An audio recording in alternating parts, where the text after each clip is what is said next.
Welcome back to Movie Recaps. Today I will show you a horror, mystery film from 2019, titled Midsummer. Spoilers ahead. Watch out and take care. Danny is worried about her parents who aren't picking up their phone. She sits at her computer, rereading her sister's ominous message, suspicious about what she means by it. Unsure of what to do, Danny calls her boyfriend for reassurance. He tells her that she's putting too much thought into her sister's email and that it's probably another grab for attention. She's a little upset because it sounds like he doesn't understand that her sister is bipolar. Even though Danny is in tears, she still agrees with his opinion. After that call, she paces around her apartment, talking to a friend about her boyfriend. She's worried that she's being too needy, but her friend tells her that if he feels that way then maybe he's not the right one. During the call, she sends another email to her sister. Suddenly she gets a second call from an unknown number. Meanwhile, Danny's boyfriend Christian is out with his friends, talking to them about her. They suggest that he should leave her because she's too overbearing, but he worries that if he does that he might regret it later. He suddenly gets another call from her and leaves the table to answer. Christian picks up the phone, only to hear her screaming and crying on the other side of the line. He walks to her apartment and later he's seen comforting her, as she continues to cry uncontrollably because her entire family died. Simultaneously, firemen are seen breaking into her parents' house. They find them dead in their own bed. Her sister has killed herself and taken them with her. A while later, Danny is lying on her bed, depressed. Christian comes in and tells her that he'll go to a party. She says that she'll join him, even though he's not particularly eager about that. At the party, Danny's interest is sparked by a conversation her boyfriend and his friends Pelle, Josh and Mark are having about the summer trip to Sweden the group had been planning. It's the first time she's hearing about it and the trip is in 2 weeks. Back at her apartment, she confronts him, asking why he didn't tell her. He tries to weasel around the issue, but Danny doesn't understand why Christian wasn't open with her. She doesn't have a problem with him going on the trip. He says he's sorry and she tells him that she doesn't need an apology, just openness. Danny softens, worried that he'll leave, then asks if he'll be going because of his thesis. He still doesn't know what that will be. Sometime after, Christian is hanging out with his friends and they're talking about Sweden. Danny calls him to say that she'll be up in a moment. While waiting, Christian tells them that he invited her on the trip, but that she won't go, even though she said yes. They're upset with him, but promise to act as if they knew about the invitation and as they don't have a problem with it. Danny arrives and they all greet her nicely, but act super awkward toward her. Mark asks Christian to join him in the other room. Pelle chats with Danny, while Josh completely ignores her. She asks about the week he had planned for the group in his village, because her birthday will be on the same day that they'll be arriving. He tells her that it's actually a 9-day festival held by his small community. Pelle shows her some photos of previous festivities and she's very impressed. Suddenly, he turns to her and says, with all honesty, that he's very glad that she'll be coming with them. He also tells her that he's very sorry about her parents and that he can empathize, because he had also lost his own. Danny gets upset and runs to the bathroom. On the plane to Europe, Danny cries in the toilet. They arrive to Sweden and drive to Pelle's village located somewhere in the north of the country. The group stops in a field where all the other young people coming back home have gathered. Pelle is greeted by his brother Ingmar, who introduces them to his friends Simon and Connie. Ingmar gives them some shrooms and they all take it, even though Danny is reluctant at first. Later, they sit under a tree and feel the effects of the drug. Mark is not having a good time. Pelle guides them through the experience, talking about the nature surrounding them. Danny hears distant singing and freaks out. She walks by a group of people and they all laugh at her. Ingmar tries to calm her, but she runs to the bathroom. Inside she has some kind of horrible hallucination, then she dreams about her family. She wakes up and Christian tells her that they've been waiting for her to wake up for 6 hours. The entire group of young people walk through the woods and eventually arrive at the village, where the people from the community welcome them. They are already wearing their festival clothes and playing music. Danny enjoys the serene atmosphere of the place, smiling and taking it all in. Pelle greets one of the elders, who welcomes them eagerly. He tells them that the official festivities will begin the next day. Suddenly, their attention is drawn by music, leading them to the center of the village. The elder Siv welcomes all of them to the festival and wishes them a happy midsummer. She says that it had been 90 years since their last feast and that it will be 90 more until the next one. They raise their glasses and cheer. Simultaneously, a disabled child is shown drawing and not participating in the ceremony. Siv passes a torch to an older woman and then a second one to an older man, proclaiming something to the heavens. Meanwhile, Maya is seen getting ready in a washroom. Music starts outside and she joins the celebration. She sees the group sitting on the sidelines as the villagers dance around them. Later, Maya kicks Christian's bottom as she passes by him during the dance. Him and Josh go to join in. Pelle gives Danny a gift for her birthday and she tells him that Christian forgot about it. She thanks him for the portrait. After a while, Pele gives the group a tour around the village and answers Josh's questions about the community. They see a few children having a lesson in the grass and he tells them that they are learning about the power of the ancient runes.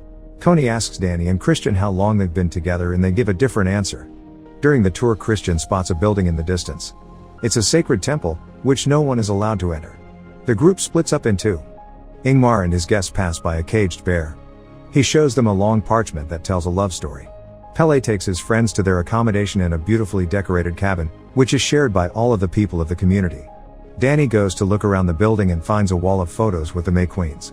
Meanwhile, Pele tells Christian that he forgot her birthday. Danny asks about the wall, prompting the whole group to come over. Christian calls her outside and starts singing happy birthday to her, while trying to light a birthday candle.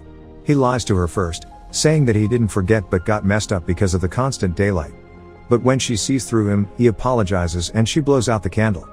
That night, everyone is preparing for bed and Pele tells them that the first day of the festival is very important. Josh knows why, but neither him nor Pele share that with the rest of them. Christian wants to search for it, but has no cell service. The next day, the celebration for the first day of the festival is underway. Everyone joins the community table in front of the sacred temple, as young girls are seen picking flowers. Christian asks how long they will have to stand and Pele tells him that they'll stand until it's right to sit. Danny comes over and gives him flowers, then a boy rings a bell and the old couple that received the torches the previous day arrive at the table. The two of them sit down and everyone follows. Josh asks if they are the ones and Pele confirms it. The couple begins eating and all the others follow again. Mark spots a girl he likes on the other side of the table. Danny talks to one of the women who tells her that the babies there are raised by everyone. The couple stands up and performs some kind of ritual. Everyone stands and drinks in their honor. Then the two of them get carried away on their chairs. All of the people follow them again, except Mark. Everyone is gathered around a large cliff, looking up at it. They're waiting to witness the sacred custom. The couple gets carried on top of the cliff and the distant sounds of a horn can be heard. Josh stands next to Pele, asking if he can read the scrolls that one of the elders is reading out of. The old man and woman get their hands sliced open and they paint their blood over some ancient runes. The woman appears on the top of the cliff first. She jumps and crashes on the ground. Danny is completely shocked. Ingmar tries to calm Simon and Connie, who are beside themselves. Then the man appears on the cliff as well. He jumps, but falls on his feet and doesn't die. He gets beaten to death with a wooden hammer.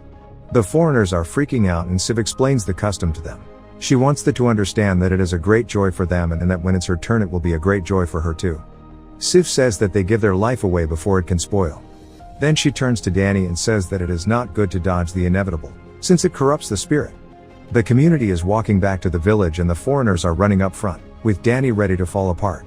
Christian comes back to the cabin and finds Josh there, working on his thesis. He tells him that he's decided to make his thesis on the village as well. Josh is angry because Christian already knew he was going to write his thesis on the Midsummer Festival. He tells him to find his own subject and passion, not take his.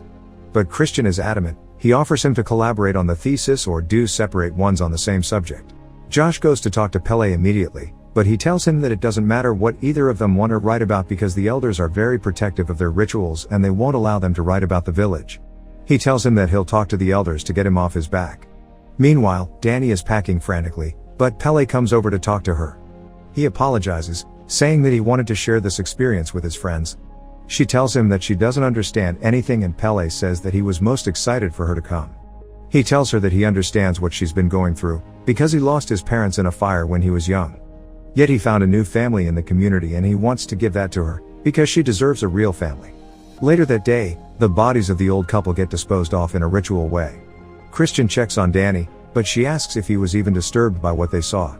He says that he was, but that it's a matter of cultural differences and that they should try to acclimate to the ways of the community. That night she asks Josh for a sleeping pill, but she's still just woken up by noises in the middle of the night. All of the beds around her are empty, so she follows a few people outside. Then she sees Christian and his friends leave. She screams and images from the ritual appear in her mind, one after the other, until an image of her family appears in the foot of the cliff. She's actually having a nightmare. Maya is actually awake. She goes over to Christian's bed and places something under it. Josh sees her do that. On the second day of the festival, Danny is the only one to sleep late. Pele is gardening when Mark and Josh approach him. He tells Josh that he can write his thesis, but that he can't use any real names or the location. He also has to collaborate with Christian. Josh asks him about the thing that Maya left underneath Christian's bed, and Pele tells him that it's a love rune. Christian joins them and Pele gives him the news about the thesis and tells him that Maya seems to like him. Suddenly, they hear a man screaming and running toward Mark, who's taking a piss over a dead tree. The man goes after him, but the others stop him, as Pele takes Mark to the side and explains that he peed on the ancestral tree that has a lot of meaning for them. Connie runs into the cabin and tells Danny that her and Simon are leaving. One of the elders comes over and tells her that her fiancé has already left and that he'll meet her on the train station. She can't believe that he would leave her and gets horribly upset. Danny tells Christian about Simon, but he doesn't seem terribly concerned and continues his conversation about approval of mates within the community. The man tells him that they often need to invite people from the outside. Danny gets invited by one of the women to cook with them. She gives her an apron and they tell her that they are making meat tarts. Maya makes a special one. Meanwhile, Josh has a conversation with one of the elders about their sacred scrolls. The scrolls always have blank pages near the end, because they are ever changing. Their last iteration is written by the disabled child. He draws on the blank pages and the elders interpret it. The elder tells him that all of their oracles are deliberate products of inbreeding, so that they have unclouded minds open for the source. Mark lurks around the sacred temple, looking for the girl he likes, when a child calls him for dinner. They get served meat pies. Danny asks if anyone has seen Connie and one of the villagers tells her that he drove her to meet Simon at the station. Danny doesn't understand how he could have left her like that and comments that she could see Christian doing that. The man that got upset about Mark pissing on the tree is still angry about it. Josh and Christian argue as well. He takes a bite out of the pie and finds a pubic hair in it, then looks at Maya. Mark gets called away by the girl that he likes. That night, Danny asks Josh for another sleeping pill. Later, he runs over to the cabin where the scroll is kept and starts taking pictures of it. Mark catches him doing it, but as Josh moves closer to him he sees that there is something wrong. Suddenly, he gets hit over the head. The disabled child approaches the unconscious Josh wearing Mark's face. Christian wakes up the next day and sees that Josh is gone from his bed. At breakfast Danny asks about Mark and Josh, but he says that he's not too concerned. One of the elders proclaims that the scroll had been stolen and asks that it gets returned safely. After breakfast, two of the elders approach Christian and Danny, saying that it's suspicious that two of their friends ended up missing the same day. Christian throws Josh under the bus, but Pele says that he feels responsible. Danny is sent off with the other women and Christian has to go to meet with Siv. A special tea gets prepared for the young women of the village, which Danny drinks as well. The ritual which they call the competition is about to begin, when Danny realizes that the tea probably had mushrooms in it. An older woman proclaims the beginning of the competition and the women start dancing in a circle. Meanwhile, Christian is at Siv's home looking at the iconography on her walls. They sit opposite one another and she immediately tells him that he had been approved to mate with Maya. The women continue dancing and one by one drop down and out of the competition. Christian joins the crowd that watches the dance and one of the women gives him some of the mushroom tea. He glances at Maya and drinks it. Meanwhile, Danny keeps getting dizzy while dancing, but she doesn't stop or fall over. Only 3 of them are left, when she suddenly starts speaking in Swedish with one of the other girls. As they laugh and dance, the other 2 run into each other. Danny is the only one left. Everyone stands up and circles her. The older woman crowns her as the May Queen. She gets her picture taken and as they walk her away, Pele comes over and kisses her. They lift her in the air and take her to the table. Danny sits at the head and everyone follows her every move. When Christian sits down, she begins to eat and everyone else does as well. He doesn't understand what's happening and starts feeling the effects of the tea. The entire village cheers for the May Queen. They tell her that she's part of the family now. Maya calls Christian to follow her into the barn and Danny notices that there's something happening. Siv tells Danny that she has to bless their crops as the queen and doesn't allow Christian to come with her.